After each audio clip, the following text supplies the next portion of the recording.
Hi, it's Maria from Still Dreaming Homestead. Glad to be back with you again. We're going to continue reading our book Ba- by the Shores of Silver Lake by Laura Ingalls Wilder. So yesterday, if you heard yesterday's story, I told you it sounded like there's going to be some trouble ahead. And there is. We're on chapter 9, and the name of that chapter is called Horse Thieves.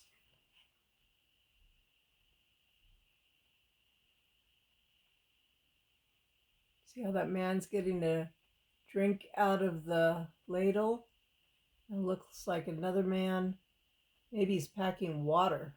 See how he has a yoke so that the weight of the buckets is not just on his arms, it's across his back as well. It's to make it easier. One night at supper, Pa spoke hardly at all. He only answered questions. At last, Ma asked, "Aren't you feeling well, Charles?" "I'm all right, Carolyn," Pa answered. "Then what's the matter?" Ma demanded. "Nothing," Pa said. "Nothing to worry about. Well, the fact is, the boys have got word to look out for horse thieves tonight." "That's High's affair," Ma said. "I hope you'll let him tend to it." "Don't worry, Carolyn," Pa said. Laura and Carrie looked at each other and then at Ma. Now, horse thieves, that was a serious thing. If you stole somebody's horses, you could even cause them to die. They wouldn't have transportation. That'd be like a car thief now. But now it's easier to get other transportation. But if you're a long way out and you were depending on a horse, that was your only way ever to get help or maybe to grow a crop, that was very bad. They used to hang them. After a moment, Ma said gently, "I wish you'd out with it, Charles." That means say what he thinks. "Big Jerry's been in camp," Pa said. "He's been here a week, and now he's gone. The boys said he's in the gang of horse thieves. They say every time Big Jerry visits a camp, the best horses are stolen after he leaves. They think he stays just long enough to pick out the best teams and find out what stalls they're in, and then he comes back with his gang at night and gets away with them in the dark. I always heard you can't trust a person that they called then a half-breed. Now that's a terrible name, I think. I don't like it at all. I'm half Puerto Rican, and my dad's mostly European, so I would be a half-breed. Nothing wrong with me. But like I said, this was another time, and people, even Ma, they were afraid of things they didn't understand. Ma did not like Indians, and she did not like even half Indians. "We'd have all been scalped down at the Verges River if it hadn't been for a full blood," said Pa. "We wouldn't have been in any danger of scalping if it hadn't been for those howling savages," said Ma, "with fresh skunk skins around their middles." She made a sound that came from remembering the smell of those skunk skins. "I don't think Jerry steals horses," Pa said, but Laura thought he said it as if he hoped saying it would make it true. "The real trouble is he comes to camp after payday and wins all the boys' money playing poker. That's why some of them would be glad to shoot him." "I wonder why High allows it," said Ma. "If there's anything as bad as drinking, it's gambling." "They don't have to gamble if they don't want to, Carolyn," Pa said. "If Jerry wins their money, it's their own fault."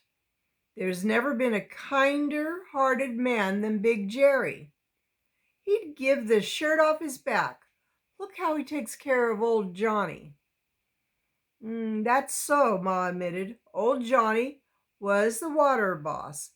He was little, weaseled, bent back, an old Irishman.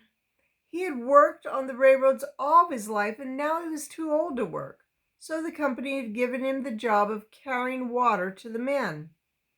Every morning and again after dinner, little old Johnny came to the well to fill 2 large wooden water pails.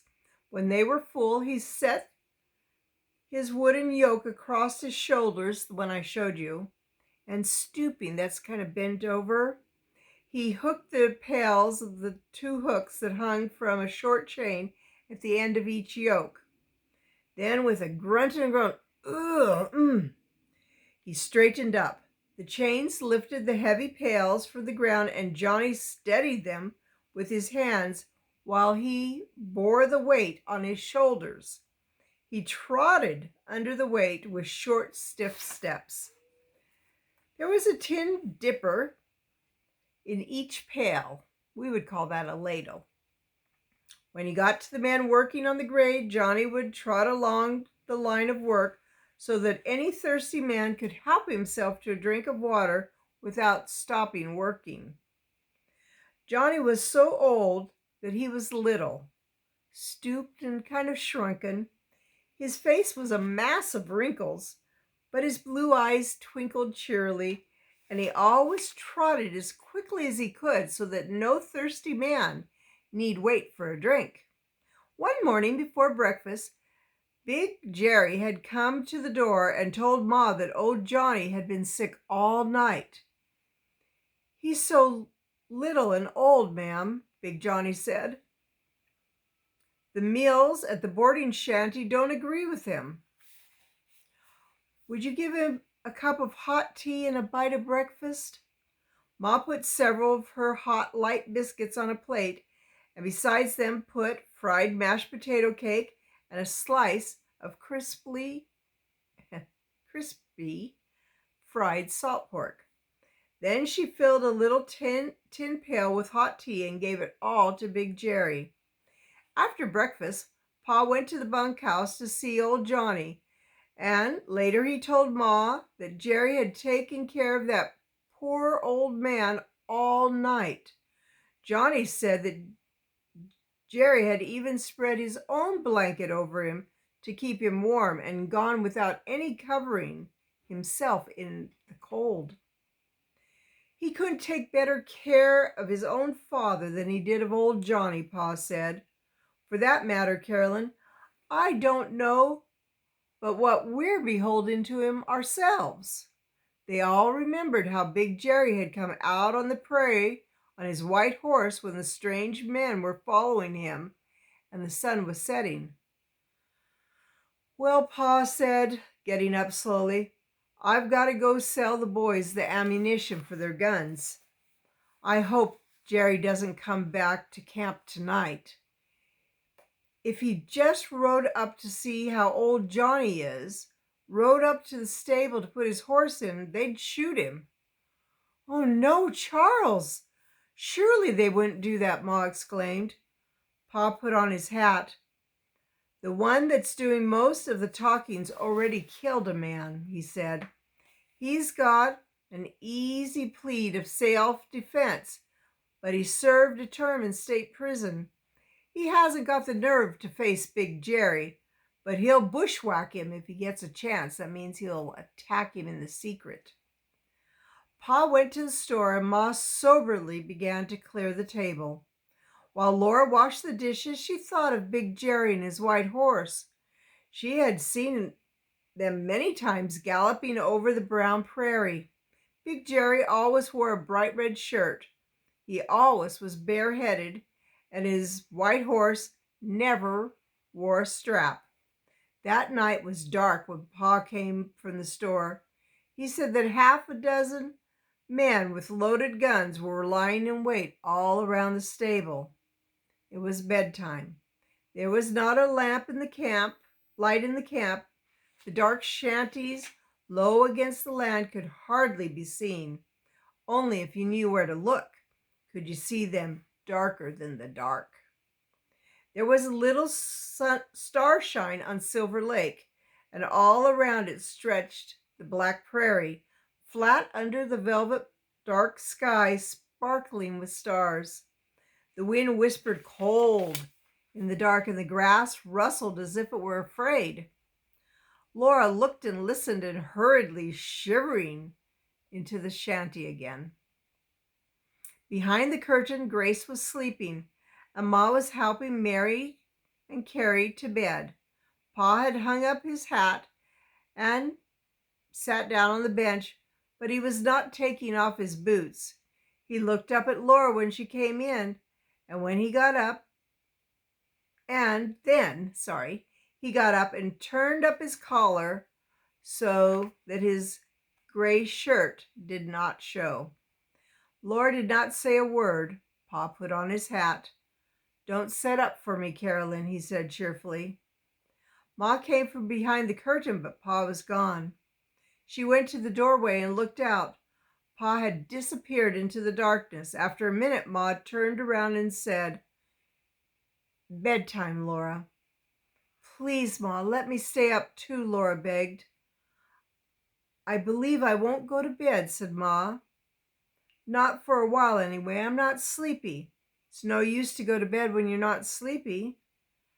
"I'm not sleepy, Ma," Laura said. Ma turned down the lamp and blew it out. She sat down in the hickory rocker that Pa made for her in Indian Territory. Laura went softly on her bare feet across the ground and sat close to Ma. They sat in the dark, listening. Laura could hear a thin, faint humming in her ears. It seemed to be the sound of her listening. She could hear Ma's breathing, and the slow breathing of Grace asleep, and the faster breathing of Mary and Carrie lying awake behind the curtain. The curtain made a faint sound, moving a little in the air from the open doorway. Outside the doorway there was an oblong of sky and stars above the faraway edge of the dark land.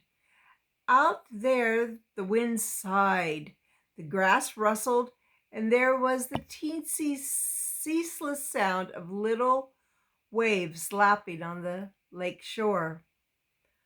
A sharp cry in the dark jerked all through Laura. She almost screamed. It was only the call of a wild goose lost from its flock. Wild geese answered it from the slough, and the quacking of sleepy ducks rose. "Ma, let me go out and find Pa," Laura whispered. "Be quiet, Laura," Ma said. "You couldn't find Pa, and he doesn't want you to. Be quiet and let Pa take care of himself." "I want to do something. I'd rather do something," Laura said. "So would I," said Ma. "I'd rather do something." In the dark, her hand began to softly stroke Laura's head. "The sun and the wind are drying your hair, Laura. You must brush it more. You must brush your hair 100 strokes every night before you go to bed." "Yes, Ma," Laura whispered. "I had lovely long hair when your Pa and I were married," Ma said. "I could sit on the braids." She did not say any more. She went on stroking Laura's rough hair while they listened for the sound of shooting. There was one shining, large star by the black edge of the doorway. As time went on, it moved.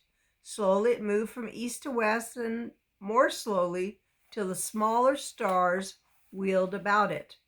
Suddenly, Laura and Ma heard footsteps, and in an instant the stars were blotted out. Pa was in the doorway. Laura jumped up, and Ma only went limp in the chairs. "Sitting up, Carolyn?" Pa said. "Posh, you didn't need to do that. Everything's all right." "How do you know that, Pa?" Laura asked. "How do you know Big Jerry—" "Never mind, Flutterbudget," Pa stopped her cheerfully. Big Jerry's all right. He won't be coming into camp tonight. I wouldn't be surprised, though, if he rode up in the morning on his white horse. Now go to bed. Let's get what sleep we can before sunrise." Then Great Pa's great laugh rang out like bells. "There'll be a sleepy bunch of men working the grade today." While Laura was undressing behind the curtain and Pa was taking off his boots on the other side of it, she heard him say in a low voice to Ma, "The best of it is, Carolyn, there'll never be a horse stolen from the Silver Lake camp." Sure enough, early that morning, Laura saw Big Jerry riding by the shanty on his white horse.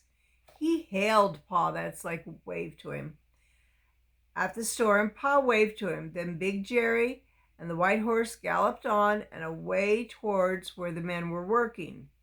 There never was a horse stolen from Silver Lake Camp.